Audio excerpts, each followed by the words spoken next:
Good morning, everyone. From my side, thank you very much to the organizers for inviting us to be part of this discussion this morning. I think cybersecurity continues to be an extremely relevant topic, and so it's my great pleasure to share just a few thoughts with you, which I think actually build well on what Ulrich was just discussing. Let me just sort of give you a brief overview of what generally are, I think, considered the vectors of distrust when we talk about security. Oftentimes, many of these terms get mixed up and thrown together. But I think at a high level, the way that we look at this is that from a adversary perspective, things break down into four major categories. There's a lot of concern about cybercrime that hasn't gone away, and it's been around for quite some time. There are different types of espionage online, some for economic reasons, theft of IP, but also increasingly military espionage, with a lot of countries investing in cyber offense.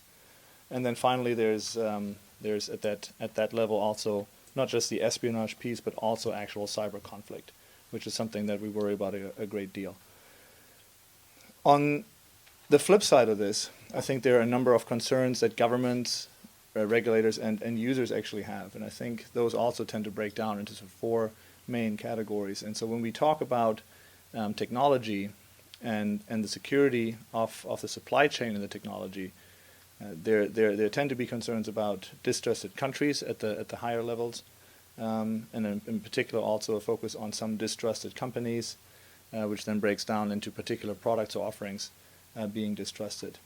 And much of that, I think, is driven by a lack of transparency or understanding around what some of the processes and safeguards are. So I think the supply chain concern around technology, if anything, is something that has increased, and I think that all of us in industry need to do a whole lot more to address. I was in a quick side note, I was in another meeting in Brussels yesterday where I heard another member of parliament actually very specifically talk about a particular company and a particular set of service offerings, and sort of automatically presumed, they were from the Far East, automatically presumed that that company and that country were automatically untrustworthy. And I'm concerned that if that's the way we're headed, that I think that will have major impacts on global trade. So I think we need to get to a point where we don't presuppose certain things, but we need to actually significantly enhance and increase the transparency around how we actually manufacture products, how we manufacture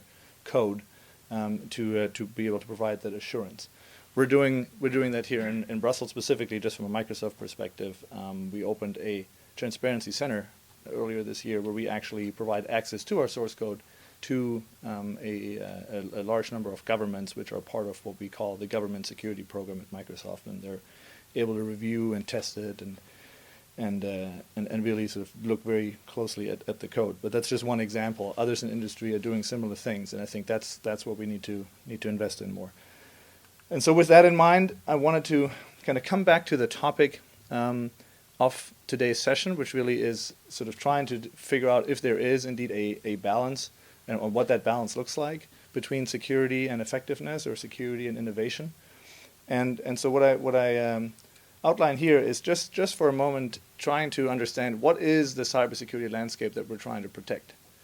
On the one hand, I think we have a set of critical infrastructures which have been heavily regulated and which are subject to a number of sort of national security and public safety requirements. That space is relatively well understood, but it's getting more complicated because, as Ulrich already pointed out earlier, much of that critical infrastructure is first of all starting to use technology in ways they haven't, and secondly, of course, we have two other layers that come with that now, which is the general layer of information infrastructure. So the things that basically provide the connective tissue, if you will, of the networks, things like internet exchange points and DNS systems, etc. And then, of course, you have what, at least in the EU context, is referred to as information society services. So a lot of this emerging platforms discussion is sort of falling into that.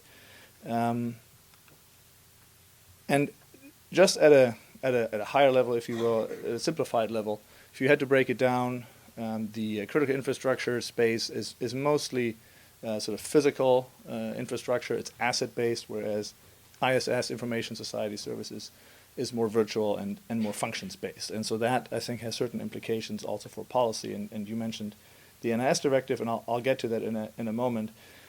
I think from a policy perspective, it's important that on the critical infrastructure space, the concepts that we're using to address security and safety are sort of one set of concepts. And how we think about safety sometimes differs from how we think about reliability and how we think about privacy, which has to date at least been more the concern on the technology or the information society services side. But that's changing, and one of the, I think, key factors that is changing that is the role of cloud, and I'm sure we'll talk about that a little bit more going forward. Cloud is a reality. Cloud is here to stay. It's a highly innovative set of technologies, which I think will experience an incredible development and boom over the next several years. But it is raising a lot of, I think, policy questions, and not least of which the NIS directive is trying to address and really, quite frankly, grappling with in terms of where does cloud really fit into this broader mix in terms of how do we think about cloud from a safety side, from a reliability side, but also from a privacy perspective. And so one of the things that we've been arguing at the moment for, and I think this is something that we're seeing a very intense discussion about, is where on that spectrum does cloud fall at this point in time, and what's the trajectory? From our perspective, it's absolutely vital to get the security requirements right, in particular for critical infrastructures, because that's where you have the highest risk emanating. If you have an incident in a nuclear power plant, that tends to be different from an incident in a software as a service email application.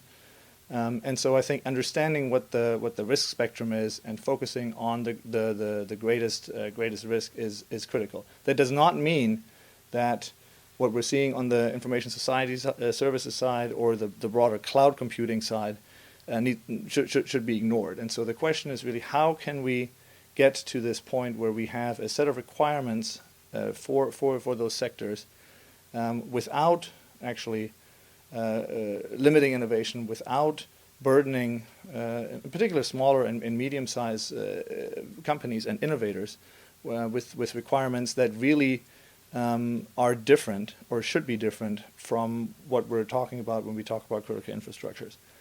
And so I think I just wanted to raise a few questions in that context, because I think the timing is just so relevant. The NIS directive is in its final stages here in Europe. In terms of negotiation, we think it is very important that legislation is adopted, and it's adopted soon, but it also needs to be adopted in a way that, again, that gets that balance right. And so a couple of these points around scope and prioritization, I think I addressed. From our perspective, we really think it's important to have a risk-based focus rather than a compliance-based focus. You can have all the compliance in the world and you can still not be secure. I think that's something to really keep in mind. The third point really is around baseline security requirements, and I think there, when I talk about getting this balance right between security and innovation, it sometimes seems to me that we're having these discussions sort of from scratch, if you will, and are ignoring, sometimes at our peril, the significant body of existing best practices, international standards, etc. That I think if we simply were to push various sectors to actually adopt them, we would gain a whole lot on the security side without necessarily creating something that would restrict innovation by forcing companies to adopt potentially sort of 28 national varieties of baseline security standards. And then the final point really is around the question of information sharing versus incident reporting, and I think that that's something that oftentimes isn't well enough understood. And so I wanted to just spend a couple of minutes talking to you about that in particular. And I know that Mark is going to build on that in a moment. One of the key requirements in the directive from the start was this notion that there shall be mandatory reporting of certain types of incidents.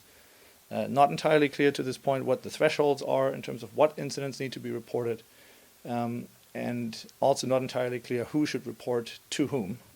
Some of those details are still being worked out.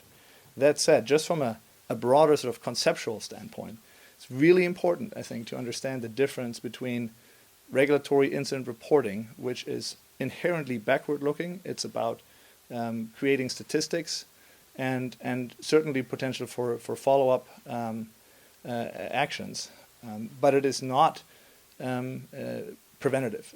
And there is, I think where the difference is between voluntary information sharing, something that many of us in industry are doing every day. I'll give you an example.